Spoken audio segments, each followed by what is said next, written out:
Hi, we are Helloween. Halloween. Halloween. Halloween.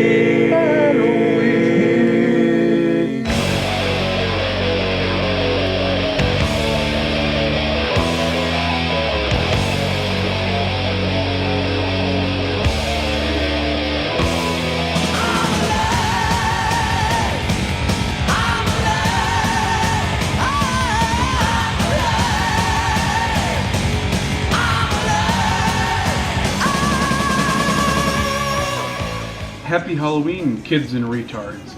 Can you tell what I am for Halloween? I'm a dipshit. But anyways, today we're going to be talking about one of the absolute most important, if not the most important band to power metal. This time we're talking about European power metal, not US power metal. So we already know this kind of power metal, so I don't have to get into that mumbo jumbo.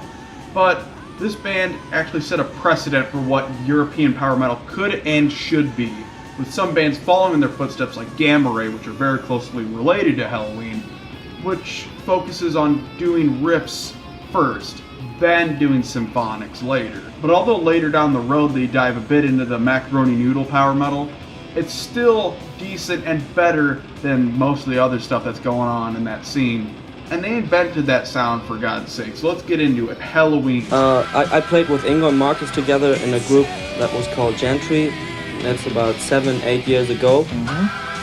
And we kept on playing, and we had another guitar player, and he quitted the band, and we were splitting up. And then we were doing nothing for quite a while. And I got to know Michael, and he asked me to join his group, Powerful, at that time, so I did that. And we had good understanding, but we couldn't get along with the rest of his group. So we both got out again and got back to Marcus and Ingo, and we formed the old band. And at that time we called ourselves Iron Fist, I think. Yeah, Iron Fist. And then when we started up to make the compilation, the first vinyl release from Helloween, 2 tracks on a compilation, we called ourselves Helloween.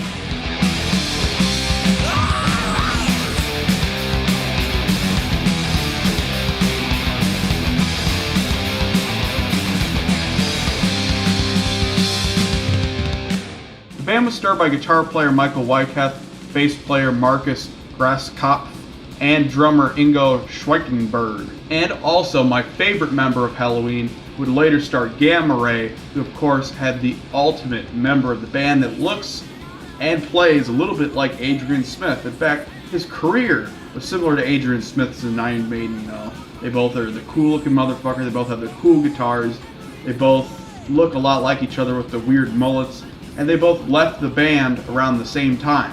But he is my favorite member because he wrote their absolute best songs in the classic era.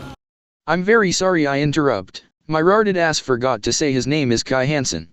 Now this first incarnation of Helloween was actually, by happenstance, put on a compilation called Death Metal, which featured a lot of more thrash heavy bands and some German power speed. But Helloween somehow managed to get on this compilation at the last minute because some other band dropped out. They had planned this sampler with 4 bands, and one of the bands was kind of, I don't know if they split up right before doing it or something, so there was one free space, and our manager at that time, well, he was not a manager, he was a friend who did like taking care of us in a way, and he sent our tape to the record company, and they said, well, we think this band is pretty crappy, but anyhow, we haven't got anybody better.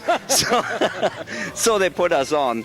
And then the response was so good that they came up and offered us a contract. And of all the bands in that compilation, they were the ones that blew up in Germany. Now this band, as well as a few other contemporaries, Running Wild being my favorite of those, and then also Rage and, you know, all your other power speed German bands, even Accept and stuff like that. They all took power metal, mixed it with speed metal, sometimes even thrash metal, and Helloween were no different from that in the early days. With Kai Hansen on vocals, they had more of this witchy, you know, more aggressive feeling to them, which made it perfect for them to call themselves Helloween. Now this self-titled EP of the band, I consider a very important release from them, and you could argue that's kind of an album if you take some of the other tracks from that era that they did on demos and throw it on along with this. But it's still really good for what it is. It's not as good as Walls of Jericho, but it's important and it's a cool extra piece of this very short-lived Kai Hansen-led era. Now, fans of the Helloween movie series will notice right away at the beginning of this EP that it has that annoying-ass song that's repeated endlessly in Halloween 3 Season of the Witch. There's decent songs on here, but absolutely the standout on here is the epic power metal anthem, Cry for Freedom. Although Walls of Jericho and the later material will be a lot better than this one is truly the beginning of what they could do.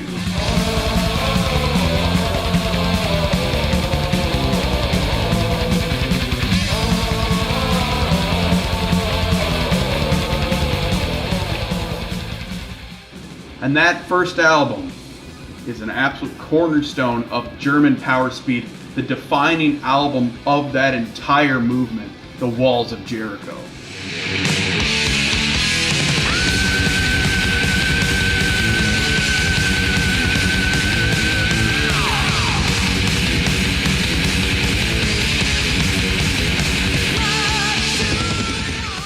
Many consider this to be the absolute best album from the band. I don't necessarily agree, but I can see why. It is the heaviest release that they've ever done, and it has absolute ass-pounding anthems on here. Any album that has Ride the Sky on it is going to be excellent, as is, but you have crushing songs like Gorgar, which is inspired with this weird pinball machine that they play all the time. They'd go, Gorgar will eat you. And if you couldn't figure out this album was heavy metal, as is, you have great anthems on here, like Heavy Metal is the fucking law. I mean, come on, heavy metal is the law. There's no subtlety here. But my favorite song with heavy metal in the title has to be Metal Invaders. That's what they were. They were invading us from Germany.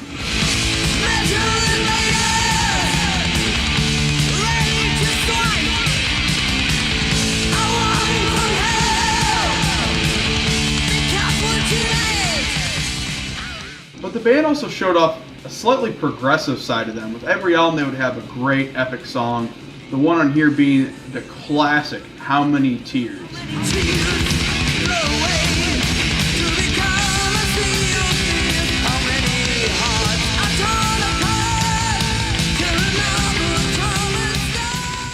The sad thing though, like I said, this era of the band is very short-lived. You have the EP and Walls of Jericho. If you want more of this Kai Hansen-focused material, go to Gamma Ray, another good band. But today is about Helloween, motherfucker. So Kai Hansen started having issues at this time singing while playing guitar, and they really desperately needed a new singer. So they employed the 18-year-old Michael Kiske. This guy's basically Germany's answer to Jeff fucking Tate, but possibly better and not as pretentious, and would ultimately have the same fate as Jeff Tate, both hairline-wise and his placement in the band, but we'll get to that.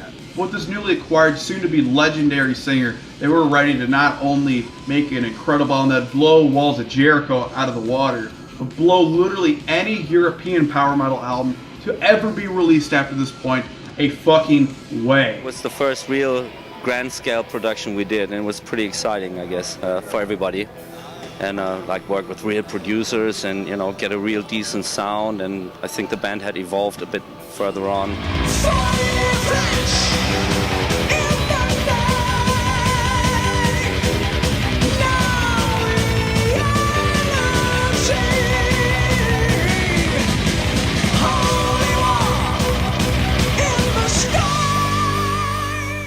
This album literally breathes magic. It is like the happiest, maybe cheesiest, but the happiest sounding album ever. When you're feeling down, you jam fucking Keeper of the Seven Keys Part 1. There's no question about it.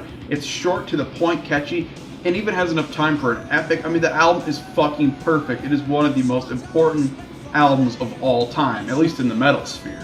But for some reason, that blonde brass shithead seems to think that his vocal performance on this album was substandard, but likes the performance on Keeper 2, which is the exact fucking same thing. But I could see where other people would not only have issues getting into this album, but of course European power metal. It's the high soaring fucking Jeff Tate endless vocals, where Jeff Tate does a lot of endless irritating crooning, especially on later material from Queensryche, that some people, you know, find more appealing. This guy, especially on this album, fucking soars in the high register for almost the entire time.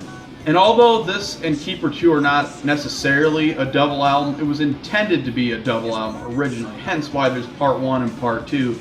But I don't think all of Keeper 2 was supposed to be with Keeper 1 as one full album, but they ended up adding more tracks later down the road. Now, most of the guitar parts on this album were taken over by Kai Hansen. Another obvious reason why this album is so much more fucking awesome than anything else they ever do, because Kai Hansen is fucking king. So he comes in and does pretty much all the guitar tracks, but Michael Wyckoff did still write some of the songs on here. Well, let's get into the goddamn songs. I mean, I'm Alive. That is my favorite Helloween song of all time. The chorus is so anthemic and catchy, defining not only all of European power metal, but this entire album, beginning to end. You have A Little Time, which was written by Michael Kiske, and that has another anthemic chorus, but it makes you build up to it. It's a payoff in the middle of the song, you know. You have kind of some teases here and there once you get to A Little Time, man. You just had to wait a little time to get there.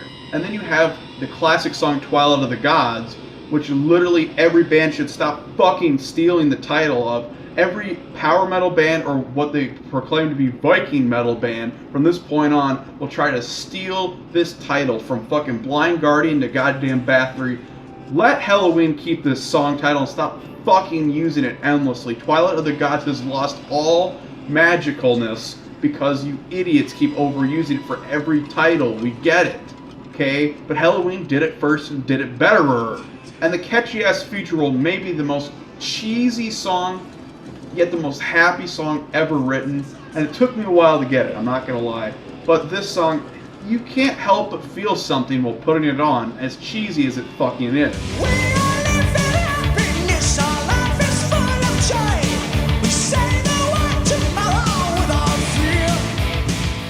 And of course, the epic to end all epics, the band's arguably best song and one of the absolute greatest epics of heavy metal history, the song Halloween. No, not Helloween. I don't know why they didn't just call the song Helloween. That would have been kind of perfect, but whatever. You have the song Halloween, and it has so many peaks and valleys with one of the most catchy choruses ever fucking written.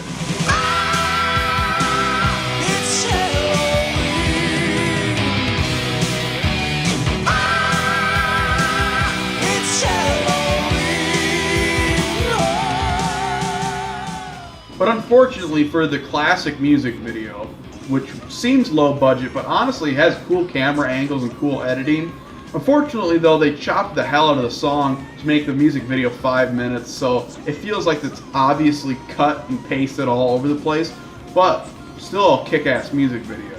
Now before we get into Keeper of the Seven Keys Part 2, I just gotta say, I know a lot of people out there prefer Keeper 2 over Keeper 1, and man, this needs to stop happening, okay? I will fight any motherfucker out there that's going to try to tell me that Keeper 2 is much superior to 1. This album's way better than Keeper 2, but, you know, at the same time, I don't know if I'm the kind of guy that would hurt people that are handicapped, so just change your opinion, I'll let you be.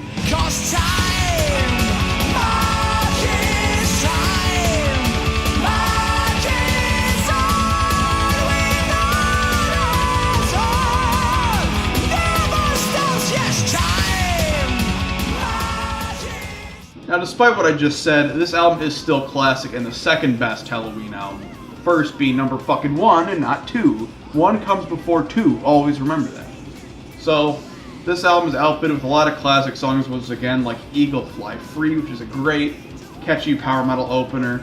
Then you get 2 incredible, really killer Michael Kiske songs on here. The first one being the wild and riffy You Always Walk Alone. And then you have the very, very underrated, at first you think it's a ballad, then it kicks the fuck in with incredible riffs and great singing, We Got the Right. One of the most underrated songs they ever did. You better believe what you do as a sins, it's not for nothing. You better believe for the troubles you have, when day is a day. But where this album, I think, gets weaker than, say, Part 1 is when it comes to the epic. Now, obviously, Keeper of the Seven Keys is an epic song, is a good song, but it kind of has to get to where it needs to go slowly. Which isn't a problem, except you just heard Halloween, and you're like, fucking get on with it. But when it gets in, holy shit. And the band was finally starting to get some mainstream attention. They were touring with Anthrax and Exodus, getting known not only in Germany, not only in Europe, but all across the world. They were finally breaking through.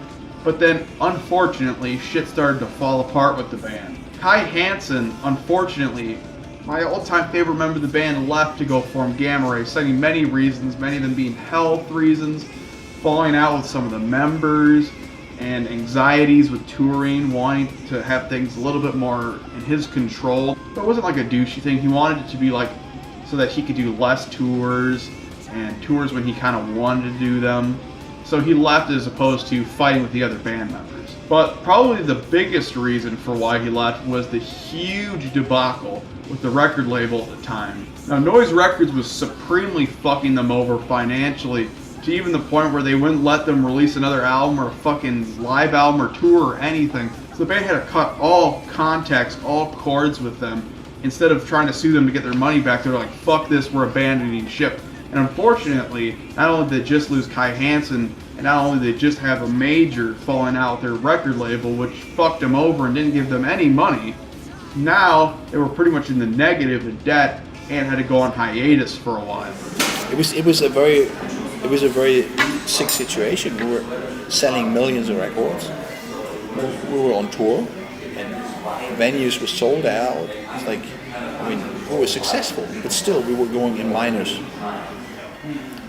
in the debts, because it's like we had a shitty contract. Like, let's put it 80-20, 20 for the band, and from the 20% they even stole 80%. Oh, really? And we had to pay for everything, and that's why we went in the minus, and that's how we noticed something's going wrong. But what's weird about the whole Kai Hansen leaving and the beginning of the collapse of the classic era and what many deem to be the Michael Kiske taking over era is that interviews at the time with the band contradicts what is said later. Now, Kai cites these reasons even to this day for why he left, but in interviews, Michael Kiske had said that they wanted to remove Kai for a while, stating that they pretty much kicked him out because he wasn't contributing enough. We wanted to replace Kai just from the start, so we choose a guy who's able to write songs. We wanted somebody we don't have to think about if he can write songs and things like. We checked him out before and it was fun, and so he did 4 songs by himself. Maybe I did some lyrics sometimes, but the songs is his job. And he proved what he can do, and everybody can hear what he can do. Listen to my songs. It's not like that he can't do it or anything like that. He can really do it, and he's a very, very big gain, I think, for the band. Even though he just wrote probably the 2 most killer songs on Keeper of the Seven Keys 2, March of Time, which is one of my all-time favorite Helloween songs, and then you have one of my other all-time favorite Helloween songs, these 2 songs being songs that Kai plays all the time and the rest of the band plays all the time. The 2 most important songs of this album. You also have fucking I Want Out, which had the music video.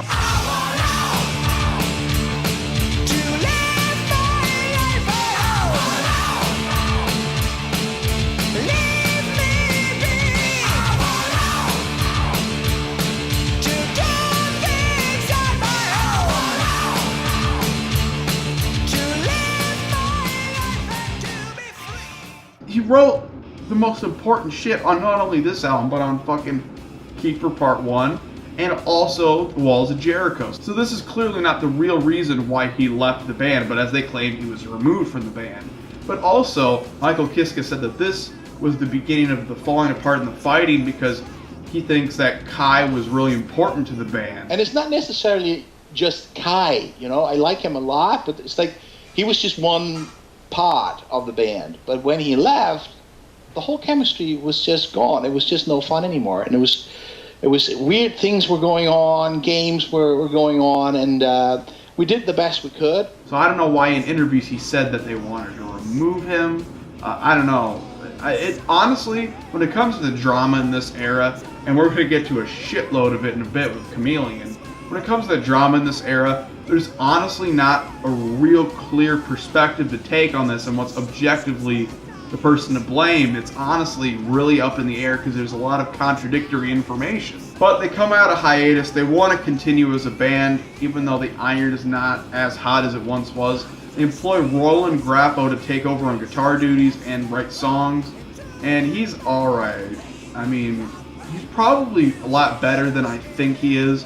But come on, you just replaced the coolest member of the goddamn band. You also have them enlisting Chris Sangares to produce an album, and they go on to EMI, so they're ready to go, but unfortunately, they make a bunch of bad decisions with the criminally underrated, I feel, Pink Bubbles Go Ape. Yeah, I thought about it must be something really stupid.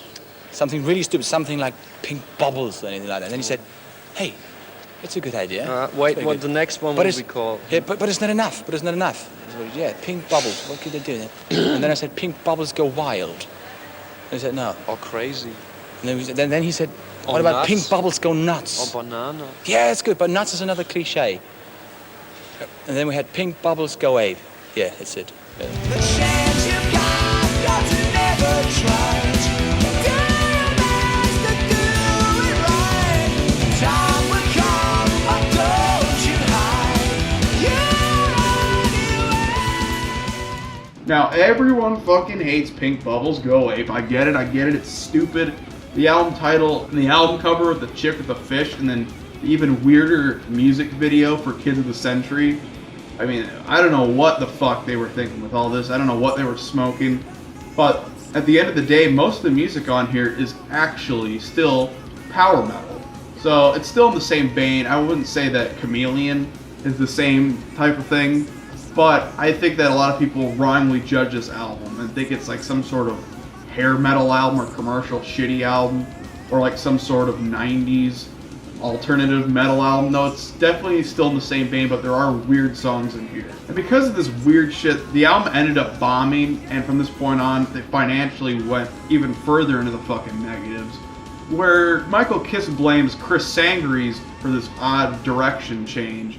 We did another mistake by choosing a wrong producer. That was actually something that Rod Smallwood talked us into. He didn't mean bad. I mean, I love Rod. Rod is a great guy, and I always had a great relationship with him.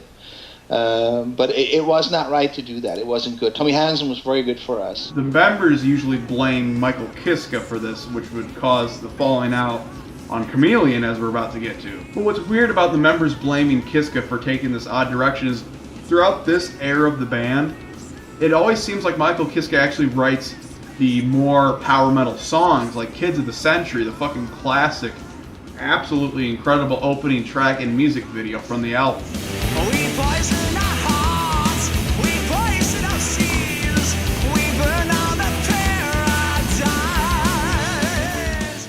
And he writes several other really great songs, especially with Chameleon. He writes the more killer songs on those albums, where the other guys that usually blame Kiska ending up writing the really shitty, derivative, horrible stuff. But some could claim that it was the Jeff Tate effect, where Jeff Tate was forcing them to write stuff that they didn't want to do. That's weird then why Michael Kiska would then write all the power metal stuff. But I must say, Roland did actually write my all-time favorite song from the album. It has a really catchy melodic chorus, the absolutely incredible power metal anthem, Someone's Crying. 'Cause I feel strong about someone is crying, I know. But this album is not without its stinky moments. It is one of my least favorite Helloween albums for a goddamn reason. I mean, Heavy Metal Hamsters. Really? It was already bad enough with the album title, the album cover, without Kai Hansen, but you had to make it fucking worse with Heavy Metal goddamn Hamsters. But honestly, at the end of the day, ignore the title of the album, ignore the cover, ignore the god fucking awful abomination known as Heavy Metal Hamsters, and you have a pretty good follow-up. Step out of hell. Demons dancing around your grave. Step out of hell. The streets of madness. Now we get to Chameleon. Now, some idiots will try to say this is a sellout album, which is weird because it sounds kind of new wavy, in some areas even prog rock, which is definitely not commercial in the mid-90s, you idiots. If it was a sellout album, it would have sounded like Nirvana, which it clearly fucking doesn't. But this album does sound like it's all over the goddamn place, and it feels like they're just flinging shit all over the walls to see what sticks. For most people, they think the shit sticks all over the goddamn place on this album, but I think it's alright. If it's definitely the worst album they ever made, but it has a lot of redeeming moments that people seem to ignore. I mean, shit, there's piano on it, there's horns on it, there's fucking skin flutes on it, and once again, Michael Kiske writes the better songs for me overall. You have the killer song and cool music video, When the Sinner, which is different for them, but it feels almost like a Lizzie Borden Master of Disguise type song that's kind of eccentric but still kind of cool metal shit going on. And then you have my absolute favorite song on the album, the epic prog metal song, I Believe.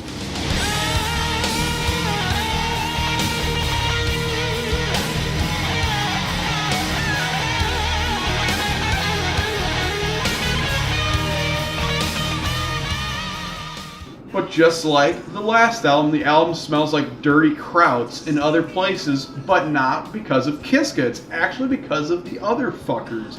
I mean, come on, Windmill? Really?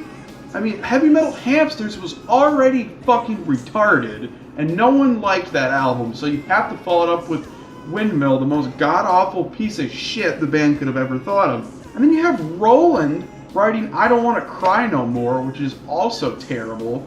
And then they want to blame Kiske all the time. Now, what's even more insane is those two songs, those two god-awful songs, were singles from the fucking album. The good thing, though, is that Wyckoff at least composed himself enough to write a really killer power metal anthem on here known as Giants, which really stands out and everyone seems to ignore, but it is a good-ass song. But like I've mentioned many times, and we're finally going to get into it, this album, this in part stinky album, I'll defend it though, I don't give a fuck, but to most people this stinky album, which bombed even further than Pink Bubbles Go Ape, caused a damn near Mexican standoff with the members. You have Marcus in the middle trying to divide the two sides, but you have Michael Wyckoff and Roland on one side trying to blame Michael Kiske, then you have Ingo defending Kiske. Now the thing is, interviews from this time, like I said, did kind of show Michael Kiske in a bad light. He definitely supported this material they were doing and supported going this weird direction, at least in the interviews. And he kind of seemed like an obnoxious control freak. Now with other members in the interviews with him, they just didn't seem like they got along very well with him. And he even like bitched and moaned about metal in some spots. We don't want to do this typical heavy metal stuff again. It's fucking boring. So I thought we were heavy metal. His actions don't really correlate with that because he wrote some of them heavier material, some of the more power metal material, and as he said later down the road, he didn't like the change of pace. He wanted to continue doing metal. And although all members were pissed about this era and don't really look too fondly on it, Ingo and Michael Kiske are the ones that definitely don't like these albums and were vocally against them, especially Ingo. So if you think that, you know, Michael Kiske was the reason for these albums being the way they were, when Ingo have sided against him, it's kind of weird that he picked Michael Kiske's side. And after Kiske was ousted from the band, he did a solo career that was kind of weird and not very metal, and I know that Wyckoff and Roland constantly say, see, that's why we kicked him out of the band, you know, he would do that to Helloween. But it was just a solo career. I mean, you don't really know, and it doesn't sound that similar to the weird shit from this era of Helloween. So I think he was just doing whatever the fuck.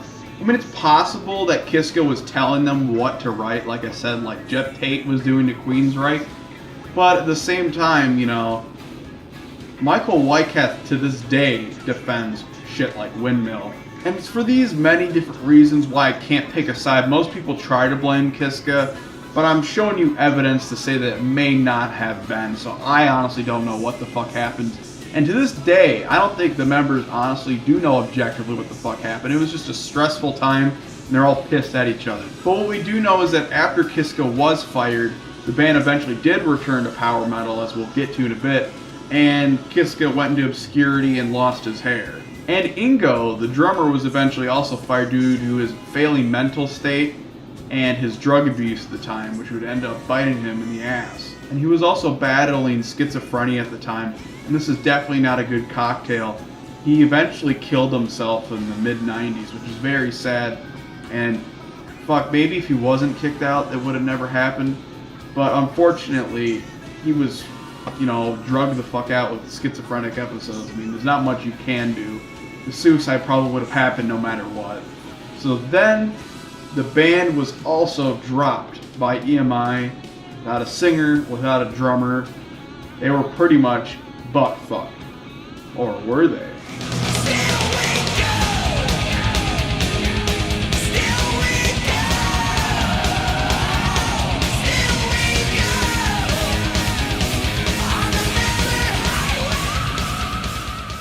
So with this era, the much ignored era of the band, but I will defend it. It is some good shit. I finally only recently got into the stuff that does not have Michael Kiske on it. And boy, am I pissed at myself for waiting so long to get into this era. I would say every album from Master of the Rings all the way to The Dark Ride are probably just as good as the early era of the band. Okay, maybe not as good, but there's not really any bad material, and these albums are extremely consistent. They're classic material. The band recruited a drummer named Uli Kusch and a new singer named Andy Darius, which he was the frontman of a very shitty German pop metal group, unfortunately named Pink Cream 69. Yes, his band was that embarrassing. And he was actually asked to join Helloween back when Kiske was still in the band but declined. But he actually had a falling out with his band, so what a perfect circumstance to be in. Now this guy is obviously not as strong in the high range as Michael Kiske, but what he does make up for is that goddamn howly gruff mid-range, which is more characteristic of the other contemporaries in the genre of power speed. But even so, this guy dominates the others, just like how Michael Kiske dominates all the other fucking macaroni noodle screamy guys that are in European power metal circles. Is he a better singer than Michael Kiske? Fuck no, but he does a damn good job. And then finally they got a new record deal with Castle Communications. They're back in business to put out a killer fucking album. The band finally, not fully, but mostly returns to the roots of the band, mixing power metal with other cool directions that work a lot more than, say, they did on Pink Bubbles Go Ape. In fact, my favorite songs are actually the least power metal stuff, like the outside the box stuff, like Mr. Ego, which is really bluesy, Perfect Gentleman, which is really weird, and my favorite song on here, the fast, bluesy, upbeat Take Me Home.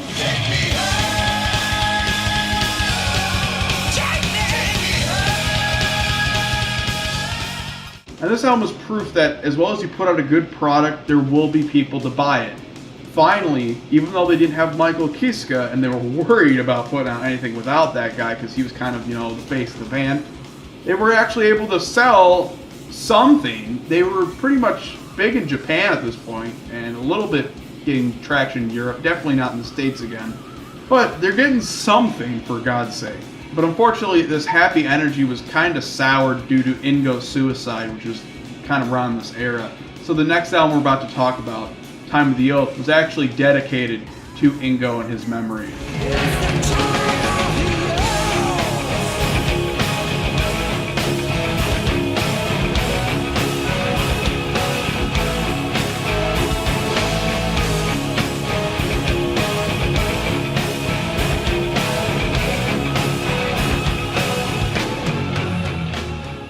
Great songs, but for the love of God, that fucking production. Now, I don't let production completely dictate what I think of the album, okay? Obviously, this album's flawless musically, but it has to be noted that you go from a pretty decent sounding slew of albums, and an album that just sold pretty decently, to all of a sudden have an absolute ass quality in the production sphere. I mean, it sounds worse than if you just took the raw recording. It literally sounds like complete fucking ass. It stinks straight up. I would describe this production as when you have a stomach virus and you're shitting literal liquids, like you've already shat out all of the food that you've ingested, right? Now it's just stomach bile, right? It's just coming out as almost like you're pissing out your ass. Just straight yellow, disgusting, acidic juices coming straight from that butthole. Now this one I would describe as pretty much a full return to form. It's power metal and speed metal in places as well, but for the love of God, that fucking production. And it's even a cool killer power metal themed concept album. You have it about, of course, Nostradamus, or as I call him, Nostradamus, the guy that predicted all this end of the world shit or these catastrophic events. Interesting topic, but of course that fucking production, which is weird because usually concept albums are overproduced, but this one is fucking not even underproduced. There's no produced. not only does this album and a couple albums later have really good classic hit songs on them, but it also has a lot of killer music videos, especially this one. This one has a lot of fucking music videos. My favorite being the music video for my favorite song, the title track, Time of the Oath, with all the cool flame effects going on. That's awesome. It also has other really great singles like Power, and one of my all-time favorite songs from them, the absolute classic Ballad. A song that is even put up there with all the classic Michael Kiske stuff, Forever and One.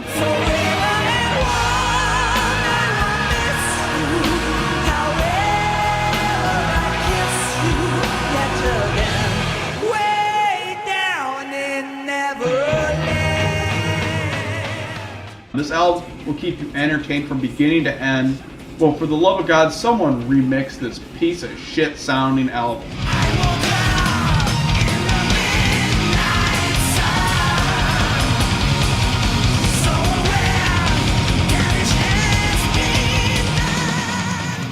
So now we have the incredibly underrated Better Than Raw, which I actually think might be the best album of this era. I mean, Time of the Oath is really good, but Better Than Raw actually has a fucking production. Now, the issue though is that it doesn't have as many heavy hitter songs as some of the other Andy DeReese era albums, but it makes up for it with this incredible consistency and still has some really damn good, memorable songs on it. And this one is pretty much straight up power metal all the way through. It's almost like Time of the Oath if it wasn't mixed by someone with Parkinson's. But the rare exceptions to this are actually my favorite songs in the album. My favorite from the album being the single and music video and song that literally sounds like it was a cover of another band from like the 70s or something, Hey Lord, because it sounds nothing like Helloween, yet it sounds very, very good for Helloween. I don't know, what the fuck? Shut the fuck up, microwave.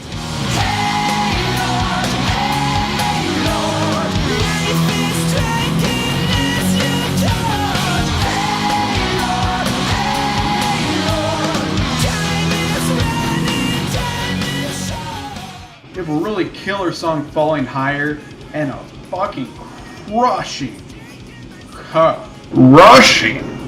as if I still don't say that enough, as is, arguably thrashy opening song, Push, and so many more songs. I mean, it has epics here and there as well. You really can't go wrong with this one. I would say if you want to get into an Andy DeReese era album, start with this one for sure. In fact, this album was actually gaining them more momentum outside of just Japan and some places in Europe. They were actually able to do a couple dates in the US, and it was a bright new millennium, the 2000s, the return of all metal bands that were thought to be dead. So was the band going to make a hopeful return to form with like a Keeper of the Seven Keys sound? Actually, no.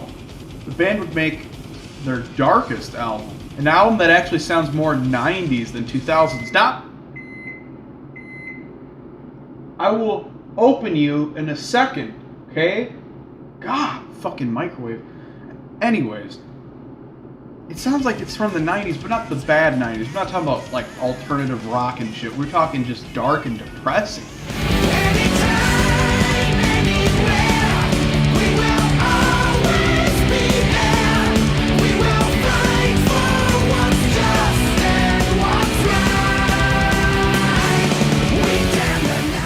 I just gotta say something very important. Why is it so goddamn cold in this room, man? I swear that fucking heater is not working at all. I paid a lot of money to rent this goddamn room. Fucking heater doesn't work. Now, some of you are probably thinking, why not just contact the fucking utilities person? That's a good question. But anyways, back to Helloween. Now, the Dark Ride is a gamble. Kind of like Pink Bubbles was a gamble, kind of like Chamaleon was.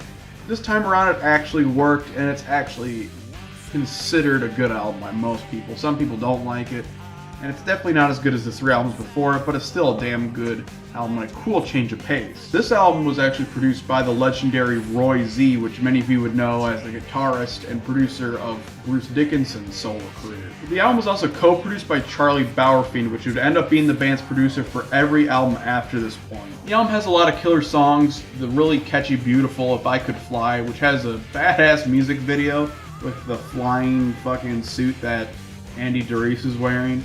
And you also have a very, very catchy song, Departed, The Sun Is Going Down, which is very different for them. My favorite song has to be the killer opener, the heavy, dark song, Mr. Torture. Mr. Torture is pain with his whips and his chains. He does just want to play Mr. Torture. If you're feeling alone, then just pick up your phone. Dial 1-800-Mr. Torture. But unfortunately, the lineup was falling apart again, with similar circumstances as the classic lineup falling apart, with both camps citing different reasons for why it fell apart, and ultimately 2 members that were removed from the band. This time though, it was Yuli Kush who was removed and Roland Grappo.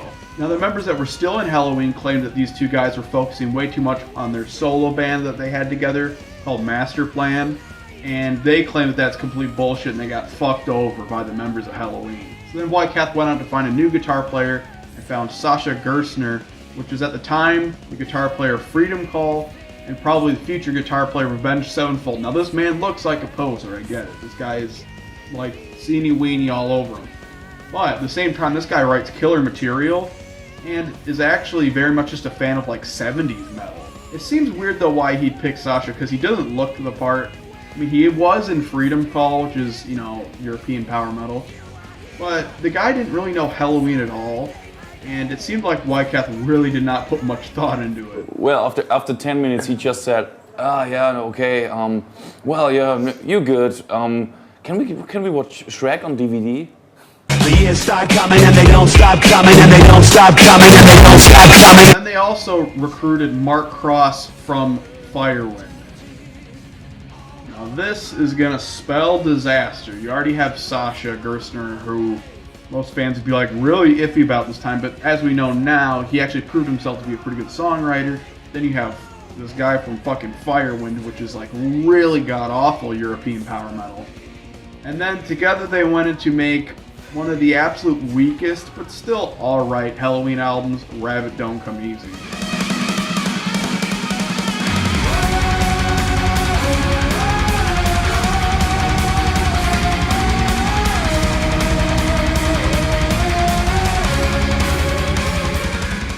There's no question this album is definitely cheese pizza European power metal, but once again the band invented that sound, so it's not that big of a deal and it's not that bad. Fuck man, that title and album cover really harkens back to Pink Bubbles Go Ape, which is really, really, really not an album that you would want to, you know, draw inspiration from. It just screams cheesy, cringy, bad idea all over it. Well, you have some very good classic Helloween material on here, like Just a Little Sign, which sounds a lot like the good old days of Helloween, but man, as you get towards the end of the album, it really falls the fuck apart. Like the last 3 songs are complete disposable waste, especially the ending Epic, which I'm really stretching it calling it epic because it sucks balls. I mean, what an appropriate song title, Nothing to Say. Well, I have nothing more to say about this fucking song. The thing is, man, it's cheese pizza metal, it's overproduced, and it's musically alright, but the biggest issue this album clearly faces is that the chemistry just isn't right yet. They're not clicking on all cylinders like they could be.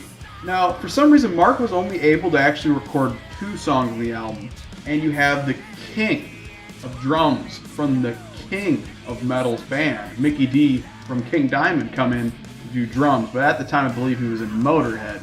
But he did the drums for pretty much the rest of the album, and I don't notice it at all. I mean, I love Mickey D, so I only learned that from researching for this episode, so that's kind of weird. He mailed it the fuck in on this album. The good news, though, is that the band was getting very popular now. The single for the album was really, really breaking it big, and they were able to actually tour around the US and were playing sold out venues, so Helloween was fully back and now was growing and growing and growing. You could blame this rise again in popularity to the fact that the European power metal that we now know and hate was actually becoming really popular around this time, so it's almost like Helloween was once ahead of their time. Now they're jumping on to the sounds that they invented when it finally broke big. But then the band finally solidified the final lineup, of course, until the Pumpkins United thing. They got Daniel Lobel. The band was kind of at a creative low point here. Rabbit Don't Come Easy was one of their worst albums, so they needed a good hard comeback. to really gain fans like me's attention again. Then chemistry finally started to congeal with this lineup. All cylinders were starting to work.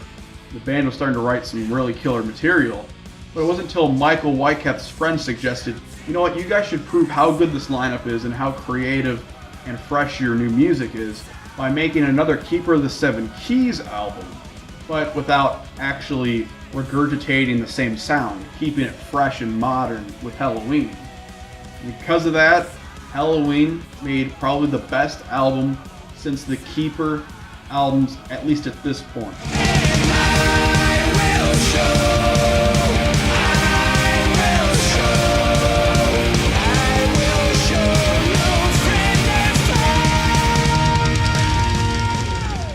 Now, usually making a sequel to albums that were classic back in the day is a terrible, terrible, terrible, terrible, terrible idea. In fact, a lot of Helloween fans really don't like this album, but man, if you ignore the title, just the music alone stands the fuck out with some of their absolute greatest songs they've ever written. So this album is conceptually a follow-up to the two other Keeper albums, but goddamn, man, this album is nearly 80 fucking minutes, so honestly, you could have had this be Keeper 3 and 4, because both those albums were only like 40 minutes each. Man, if you don't think the lineup is really clicking now, each member writes like some of the best material on the album, and all of them together write one of the best songs, the opening epic, King for 1,000 Years. And then Sasha, what we thought would be the poser, actually writes my all-time favorite song on the album, one of my all-time favorite Helloween songs, the anthemic riffy, Pleasure Drone.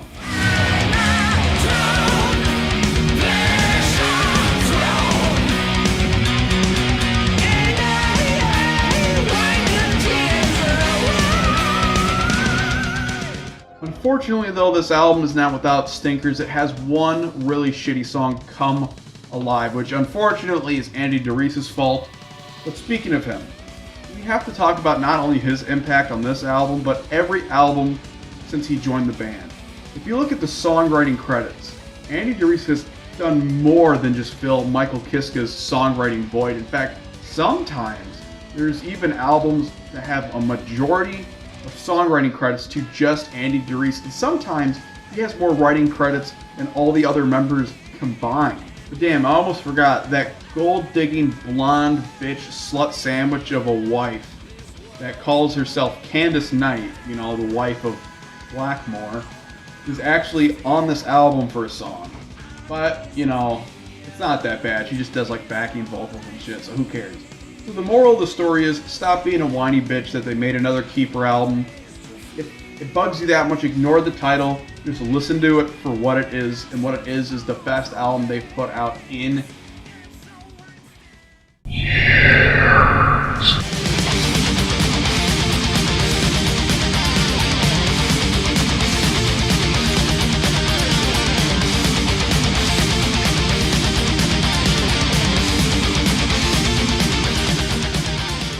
Now, Gambling with the Devil does have a lot of heavy moments, but some people try to act like this is like their heaviest album or that's power thrash. I disagree. And some people even think it's like one of their best newer albums, and I also disagree. I think it's solid, but not that great. But it does have some damn good moments, some damn heavy moments. My favorite being probably the heaviest song on there, Paint a New World.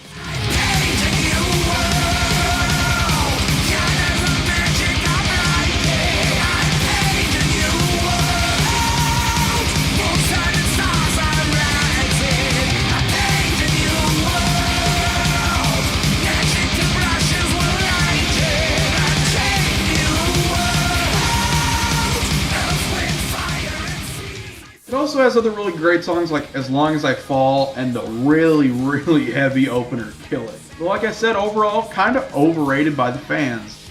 But it's solid. There's a couple shitty songs on it, but it's all good. But on one of the tours after this album, they actually reunited with Kai Hansen doing a Gamma Ray Helloween tour. And on some of the songs in Helloween's set, they had Kai Hansen come out and play with them. This is pretty much planting the pumpkin seeds of the Pumpkins United tour, which would come later down the road. Because after this point, almost every tour Helloween did featured guest appearances from Kai Hansen here or there.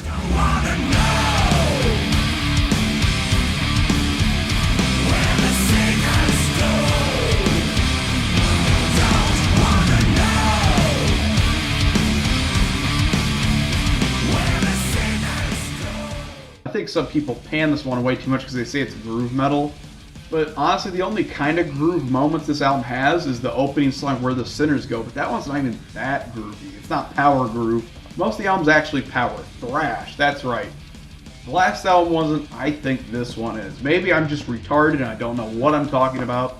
But usually other people are retarded. And I know what I'm talking about. In fact, I would even say that this one, even though most people consider one of the weakest of New Helloween, I think it's actually the best album of modern Helloween. I think every song on it rules. But most of my favorite songs in this album actually tend to be towards the beginning of it. Like I said, Where the Sinners Go, and Who is Mr. Madman, and my favorite song on here, Are You Metal, which had a music video, which is awesome. I mean, are you metal? That's the real fucking question.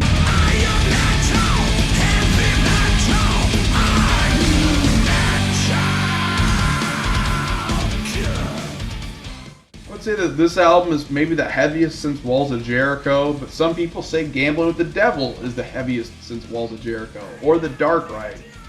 All I can say is that this is a heavier one from Helloween and one of the darker ones from Helloween. But then they went on to make an album that many would say is a way better album than this one and is the best modern Helloween album. I don't agree. Once again, to me it's just a solid one. I guess I don't know what I'm talking about, but it's a really good one. Straight Out of Hell. That actually was Marcus, the bass player's idea, because he was sick of releasing the album always on Halloween, on the 31st of October. And he said, wouldn't it be much cleverer if we would release the album on January? Because then, if we don't survive 21st of December, like the Mayan predicted, we don't need to rehearse for the upcoming world tour. And so everybody said, yeah, that's a good idea. He had a lot of beers in his head, maybe. Marcus, constantly. Nevertheless, it was a good idea, and we thought, okay, if the album will be released in January, it means we probably survived, or we probably the few that survived, and then we're coming straight out of hell.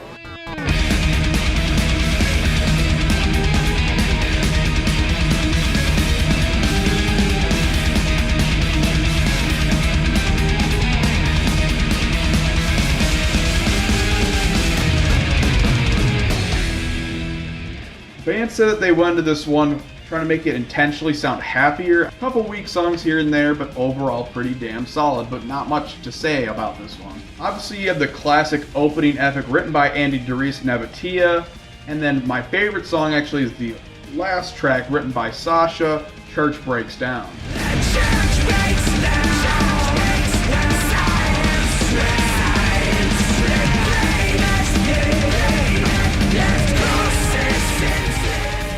This next one, I actually think, is the return of the happy-go-lucky Helloween, almost the entire album. We think that our God-given right is to follow our dreams. It's a very easy statement, and everybody would say, yeah, true. But nevertheless, only a minority is actually capable of following their dreams.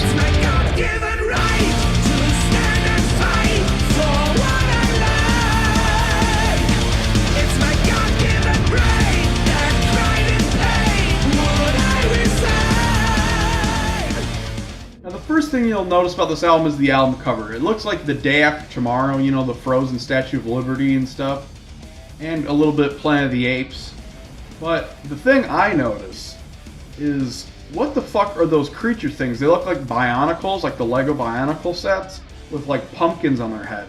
I mean, I thought they were cheese pizza metal, not Bionicle metal. Now the truth is gonna come out in this video.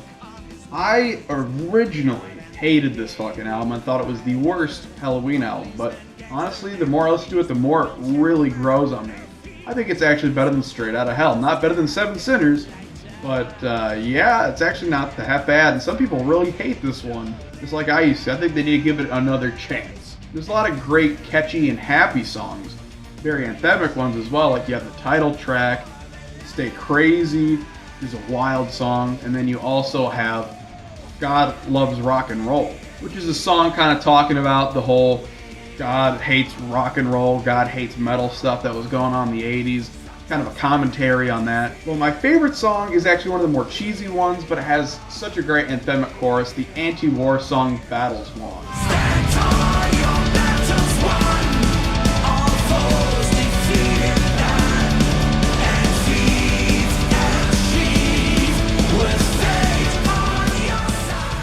But then, in 2016, the impossible happened. Not only did Kai Hansen return to Helloween, but Michael Kiske also returned to Helloween, adding to what is already a full lineup. Who made the first call? Was it the agents making the call? Was it them coming to you? It was actually me. I was actually the one who started it in a way. I mean, Kai always wanted to do it. Kai Hansen. He was always saying something that he would love to do something like that at least once more, you know. And I just remember that after this thing with Waikiki in France happened, that I ran into him and I realized something has changed within me. After that, we had some nice shows in Spain with Unisonic. Yeah.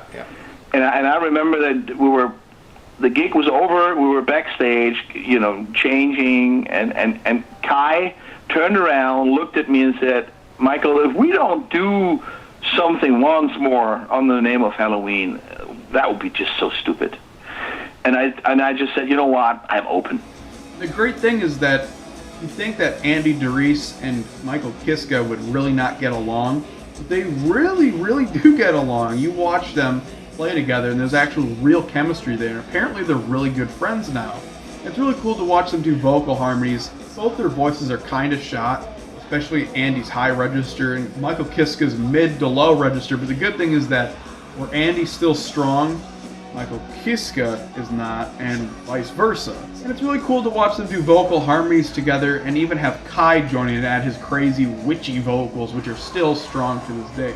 Honestly, it's really cool to see not only what was the current lineup, but add on Michael Kiske and Kai Hansen and watch them have such incredible chemistry, magical chemistry, that I'd say is probably stronger than the chemistry of the early classic lineup. And more great news, the band at this point is currently on a Pumpkins United tour and are playing to sell out venues. They're just getting so much attention, this whole reunion thing, and they're even working on a new album. The thing is, the band is clearly coming to its final years. I mean, let's be honest, they're all old fucks, they're all fat fucks. The band can't go on forever. So, if they're gonna go out, what a perfect way to go out. Every bickering band out there that can't fucking reunite to save their lives and have to have 7 different versions of the same band, rat, they could really take notes from what Helloween did. Because if Helloween's going out, just like their incredible single they just recently put out, they're gonna go out united as one. That was really fucking cheesy, but no other better words could have been said. Here we are, here we go, shout it out, let them know, like a bright shining star, Pumpkins United, we are, we're hot.